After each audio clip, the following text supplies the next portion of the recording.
వైద్య శాఖలో పనిచేస్తున్న కాంట్రాక్ట్ అవుట్సోర్సింగ్ కార్మికులకు సుప్రీంకోర్టు తీర్పు ప్రకారం ప్రభుత్వ ఉద్యోగులకు ఇచ్చిన విధంగానే సమాన పనికి సమాన వేతనం వెంటనే అమలు చేయాలని ఏఐటీయూసీ డిమాండ్ చేసింది. ఆదిలాబాద్ జిల్లా అధ్యక్షురాలు కన్నాల లక్ష్మి ఆధ్వర్యంలో ఆదిలాబాద్ జిల్లా కేంద్రంలోని రిమ్స్ ఆసుపత్రిలో పనిచేస్తున్న అవుట్సోర్సింగ్ కార్మికులకు సమాన పనికి సమాన వేతనం Telangana medical contract workers union ఆధ్వర్యంలో గత 2 రోజుల నుండి ప్రతి గవర్నమెంట్ ఆసుపత్రి ముందు గవర్నమెంట్ ఆసుపత్రిలో పనిచేస్తున్న పేషెంట్ కేర్, సెక్యూరిటీ గార్డ్, అలాగే శానిటేషన్ వర్కర్ల ఆధ్వర్యంలో వాళ్ళకు సంబంధించిన తోటి గవర్నమెంట్ ఉద్యోగులకు ఏ విధంగానైతే వేతనాలు ఇస్తున్నారో ఆ విధంగానే వైద్య రంగంలో పనిచేస్తున్న patient care, security guard, sanitation వర్కర్లకు కూడా సమాన పనికి సమాన వేతనం ఇవ్వాలని సుప్రీంకోర్టు తీర్పిచ్చినప్పటికీ కూడా రాష్ట్ర ప్రభుత్వాలు అమలు చేయకుండా వీళ్ళ శ్రమ దోపిడీకి గురువు చేస్తున్నారు. వీళ్ళ శ్రమను దోచుకుంటున్నారు.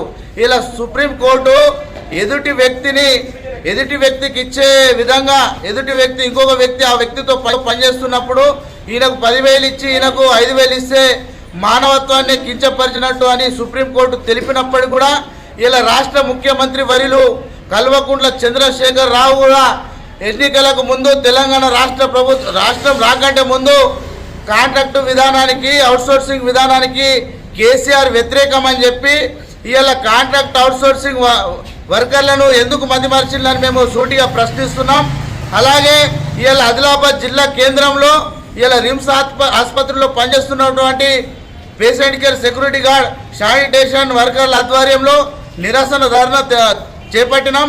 ఈ ధర్నా రేపు ఎల్లుండి 9 తారీఖు దాకా రోజు 1 గంట సేపు కొనసాగుతుంది.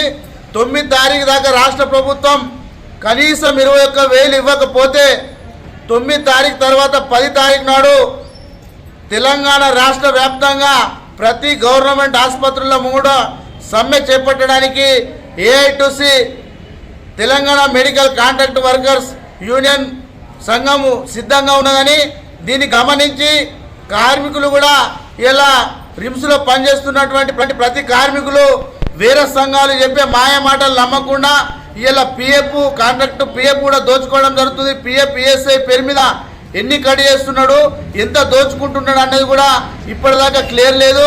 ఇలా దాదాపుగా 40-50 వేలు రావాల్సిన పిఎఫ్ ఈఎస్ఐ పేరు మీద కట్ అయిన డబ్బులు 20,000, 22,000, 15,000 చొప్పున ఇలా మేము ఆన్లైన్లో చెక్ చేసినా కానీ ఇంతే చూపెడుతున్నాయి. ఈ కాంట్రాక్టు ఇలా వెనుక చీకటి దొంగతనం కూడా బయట పెట్టడానికి అప్డేట్ వార్తల కోసం MS4 టీవీ న్యూస్ ఛానల్ను వీక్షించండి. సబ్స్క్రైబ్ చేయడం మరవకండి. Please subscribe our channel.